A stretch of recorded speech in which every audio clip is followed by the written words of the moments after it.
Okay, so inside the pull section, our primary activation is shoulder girdle, scapular activation, shoulder girdle activation, whatever you want to call it in here, rhomboids, lower trapezius. So the prime exercise in a corrective program for this, or one of them at least, is like a prone cobra. So go ahead and get into this. Now, she's got a big belly. We're not doing a prone cobra classically on the ground, so I'd like you to just hold that right now.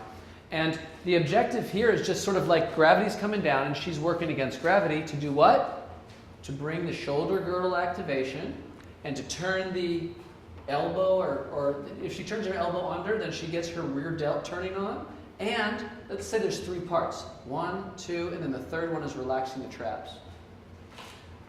And then as a, we're just going to hold here. That's a great hold. Now we can take it one step further and we can reinforce this. So we can kind of reinforce and then kind of just let off a little, and then reinforce, and then let off a little. Now when I say let off a little, I don't even want to see the rotation in. I just want to sort of like stop pushing, right? So here we are pushing, and then we just sort of stop pushing. So it's sort of a repeat of where we need to go.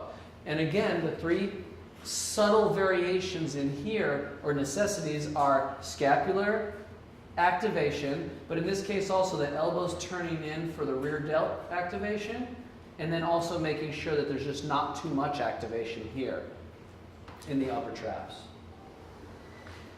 Good? How does that feel, by the way? You get that here? Yeah? There is one more activation we can throw on. You ready for this one, Elena? Can we shift her to one leg? Go ahead and shift onto one leg a little bit. Don't have to do the whole thing. Do 90-10 if you want, So go ahead and hold out there. So now what we can do is we can burn out her glute while doing an activation here. And just, shift onto the other leg when you want. Does that start to get your glute? Yeah. And again, the focal points are primarily here, but what else is also our second activation in these? Well, it's always going to come back to that core again. So core breathing, let's make sure that works along with this. She's looking great there. And what I'd like to add to this cobra is that I'd like to split the legs. Because what we saw is that Yelena was rather upright, and this can be an easier position. Or harder, actually, it kind of depends on the client. And I'd like her to go into the cobra and hold this, because now she's a little more horizontal, and it just plays a little bit differently in the system. So I'd still like scapular activation, and elbows turning, and the rear delt, and this upper trap is off, and then repeat that as though we're doing repetitions now. So 1 and 2, and breathing for 3 and 4, and just humor me and see if we can go a little bit further into this position. So we're really mimicking a prone cobra here. And as long as she's holding with the glute and doesn't feel like it's a back thing, then we're activating the right area. How were you on that? Did that start to become back? Was that mostly in the glute? Towards the end, it was a little more. Towards the end. So it was glute, and then toward the end it was a little bit more, started to become back. Okay, great. So just keep that in mind with your clients. Always keep it at the place where the glutes are activated. All right, so now we've got the double arm bent row, so same position. You know what? It often is helpful to get a wide split, especially because the belly gets in the way with the legs, right? So go ahead and do what you need to do to get into a nice kind of horizontally position. Yeah, and then go ahead and do your bent row. Now, primary activation is here, not the upper traps. We want scapular activation, not upper traps. Then we want this core to be working, right? Belly pulling in each time, great. And then out and in. And then we want her to be loaded in the glutes. Great.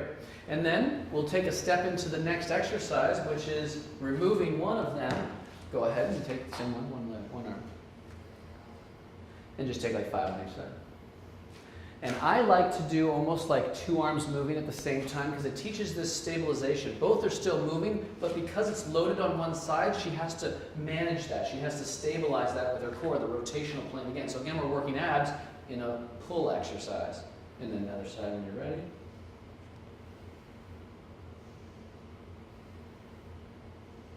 Great. Again, mimicking having a baby on one arm or the other. Awesome. All right, so here we're going to start with a mid-cable pull. So go ahead, just start pulling with what's comfortable. Number one activation we're looking for in a pull, as usual, is going to be the scapular activation back there, not the upper traps. But we also want to make sure this is working, right? This core breathing. Now, thirdly, and something often not looked at until you get to corrective exercises, let's make sure the legs are doing something appropriate or valuable. So in this case, I have her in a split stance. You can do any stance that you want, but I like this split stance because it allows her to engage her, in this case, right glute. And by engaging the right glute, we're kind of just practicing an activation that we want anyway. You can switch legs when you're ready. So halfway through, she would switch legs. I'm going to change her cable position now. Go ahead and keep going. Just let's start off. So we're still in the, oh good, and she's changing her hand position because obviously that's another variation you can use. Still pulling from the scapula, there you go. And I'm going to pull from up here now. There you go. And be careful of overarching like the back, right? I think you kind of know that. And good tummy, look at that tummy. That is great, great, great movement there. She's got this one down, that's for sure. So she's very capable of using her core breathing for an upper body exercise. Not as capable it looked like for the lower body. Really cool to see in a climb. Now, stay in that position. You lay down, or switch legs if you want, but now we're gonna sort of lean into it. Now remember, the lean is a bend from the hip. So here's the low cable version. Hands however it is that you feel good about. Shoulder girdle activation, so the scapular activation. Number two, where's that core? What's going on with the core belly breathing? Very good, very good. And then, how's your glute doing on the left side? Working. Yeah, the glute on the left side's working. Great, great, great position for making sure that that happens. Great. All right, so one arm mid-cable pull.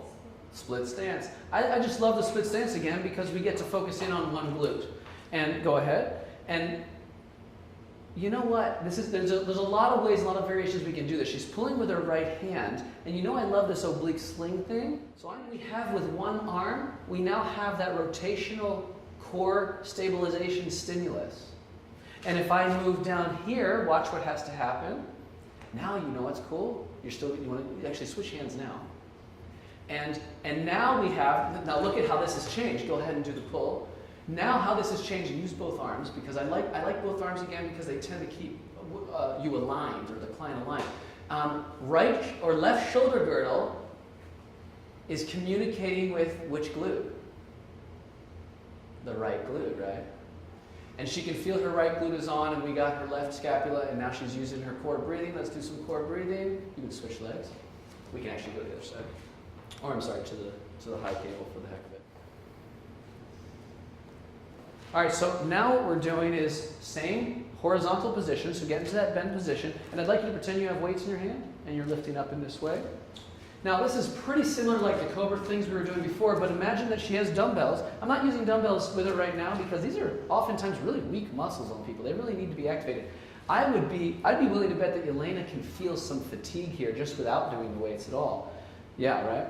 And there is a rear delt, or we could call this a rhomboid fly. You know, how do we make the difference? Right now she's doing very much a rhomboid fly when she's bringing her shoulder blades together. So if she reinforces lots of shoulder blades together, or we can call this low trap fly if you want, or we can call it scapular activation fly. And then if I say, okay, just kind of keep it still here and only move from the shoulder. Now this is kind of an interesting thing. What I'm going to have her do is her arm's going to come down, but her shoulder blades are going to kind of stay in position or just not move, and then she's going to come back up. And now what happens is by locking this in place, the best that she can, and you can see she has to kind of figure that out. There, you see that tremble? Now she's holding this and moving the rear delt. So this puts a little more focus into the rear delt. Just like a subtle little kind of like bodybuilding point, honestly. But can they be little variations for us? Absolutely. These are great variations for getting our clients to hit different areas and really master their body. That was great. What we're going to show here is a version of a lat pull, a very popular exercise. Obviously, we're not using a cable equipment as we typically would, but I'll show you a general idea for it. So if I hold this band here, we mimic a lat pull type of exercise. Go ahead and do the lat pull as you feel. Okay. Now, what we're looking for here is that many people will round their shoulders forward. So we just want to make sure she's getting her scapular activation. That's all. That's what we want to make sure to show here. Now, really cool because in this kneeling position, rather than a seated one, she can activate her glutes and kind of tuck her pelvis and work on core mechanics there. She can also, of course, get this core belly breathing. And then I'm going to do something really cool. Well, two things actually. One is I'm going to have her split kneel. This is another common position I'll put a client in. Instead of, like right there, the bench is in front of her, the cable's coming down. Go ahead and give this a shot. And, for what it's worth, level out your hips. I like the toe to be tucked down there because, well, supposedly it has a little bit of a better activation pattern into the body. And then switch split kneeling. So split kneeling can be done, double kneeling doesn't really matter. What I'm going to do now is I'm going to say, let me drop this off, and have you ever done a one-arm cable lat pull? Now, again, this isn't with the big bar as we'd often do it in the gym. This is with a high cable, but it's much more of a lat pull down, right? And it's not just a lat pull down, it's a scapular activation pull down. And then go ahead and switch arms, switch legs too. And the same things. And, if she's engaging her left glute and pulling with her right scapular area, then we have a nice little cross connection being done there too. Great. Belly pumping. Just make sure you got it. Okay. Awesome.